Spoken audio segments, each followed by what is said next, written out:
ಕೃಷಿ ಯಂತ್ರಮೇಳ ಮತ್ತೆ ಪುತ್ತೂರಿನಲ್ಲಿ ನಡೆಯಲಿದೆ. ಫೆಬ್ರವರಿ 23 ಮತ್ತು 24ರಂದು ನೆಹರು ನಗರದ ವಿವೇಕಾನಂದ ಕ್ಯಾಂಪಸ್ನಲ್ಲಿರುವ ಕ್ರೀಡಾಂಗಣದಲ್ಲಿ ನಡೆಯಲಿದೆ. ಈಗಾಗಲೇ 266 ಮಳಿಗೆಗಳಿಗೆ ಬುಕಿಂಗ್ ಆಗಿದ್ದು, ಇನ್ನಷ್ಟು ಮಳಿಗೆಗಳು ಬರುವ ನಿರೀಕ್ಷೆ ಇದೆ. ಈ ಬಾರಿಯ ಯಂತ್ರಮೇಳದಲ್ಲಿ ಕನಸಿನ ಮನೆ ಎಂಬ ವಿಭಾಗದ ಮೂಲಕ ಮನೆ ನಿರ್ಮಾಣದ ಬಗ್ಗೆ ಮಾಹಿತಿ ನೀಡಲಿದ್ದಾರೆ.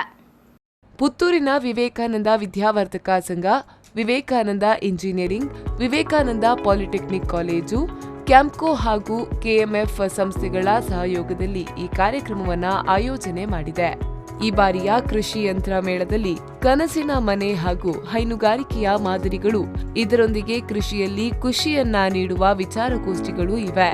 ದಕ್ಷಿಣ ಕನ್ನಡ, ಉತ್ತರ ಕನ್ನಡ, ಕಾಸರಗೋಡು, ಶಿವಮೊಗ್ಗ, ಉಡುಪಿ ಸೇರಿದಂತೆ ವಿವಿಧ ಜಿಲ್ಲೆಗಳ ಸುಮಾರು 2 ಲಕ್ಷಕ್ಕೂ ಅಧಿಕ ಜನರು ಭಾಗವಹಿಸುವ ನಿರೀಕ್ಷೆ ಇದೆ.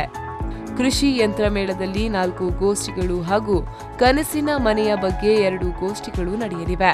ಫೆಬ್ರವರಿ 23ರಂದು ಕೃಷಿಗೆ ಮರಳಿ ಬಂದವರು ಏನಂತಾರೆ ಗೋಷ್ಠಿಯ ಮೂಲಕ ಚಿಂತನ ಮಂಥನ ನಡೆಯಲಿದೆ.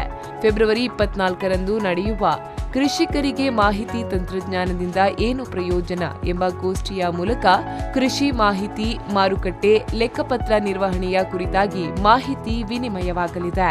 ಫೆಬ್ರವರಿ 24ರಂದು ನಮ್ಮ ಊಟಕ್ಕೆ ನಮ್ಮದೇ ತರಕಾರಿ ಗೋಷ್ಠಿಯ ಮೂಲಕ ಸಾಧಕರಿಂದ ಮಾಹಿತಿ ದೊರೆಯಲಿದೆ. ಈ ಬಾರಿಯ ಯಂತ್ರಮೇಳದಲ್ಲಿ ತಮ್ಮ ತಂತ್ರಜ್ಞಾನಗಳ ಮಾಹಿತಿ ನೀಡುವುದಕ್ಕೆ ಅನೇಕ ಸಂಸ್ಥೆಗಳು, ಸಂಘಟನೆಗಳು ಮಾತ್ರವಲ್ಲದೆ ವೈಯಕ್ತಿಕ ನೆಲೆಯಿಂದಲೂ ಮಳಿಗೆಗಳು ಅದಾಗಲೇ ಕಾಯ್ದಿರಿಸಲ್ಪಟ್ಟಿವೆ. ಅಂತಹ ಮಳಿಗೆಗಳಲ್ಲಿ ಕೃಷಿ ಬದುಕಿಗೆ ಪ್ರತ್ಯಕ್ಷವಾಗಿ ಮತ್ತು ಪರೋಕ್ಷವಾಗಿ ಉಪಕಾರವಾಗಬಲ್ಲ ಮಾಹಿತಿ ಮಾತ್ರವಲ್ಲದೆ ಪ್ರಾತ್ಯಕ್ಷಿಕೆಗಳು ಕೂಡ ಜಾರಿಗೊಳ್ಳಲಿವೆ. ವಿಧ ವಿಧದ ಯಂತ್ರಗಳು ತಮ್ಮ ಕಾರ್ಯ ಸಾಮರ್ಥ್ಯವನ್ನ ಜನರ ಮುಂದೆ ಪ್ರದರ್ಶಿಸಲಿವೆ. ಸ್ವತಃ ಕೃಷಿಕರೇ ಕಂಡುಹಿಡಿದ ಅನುಭವ ಜನ್ಯ ಯಂತ್ರೋಪಕರಣಗಳು ಕೂಡ ಈ ಯಂತ್ರೋತ್ಸವದ ಕಳೆಯನ್ನ ಹೆಚ್ಚಿಸಲಿವೆ.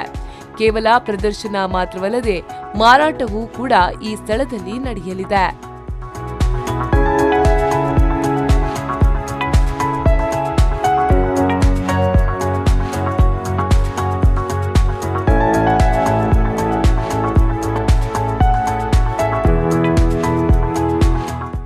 Anish Kumar, V4 News 24/7 Puttur.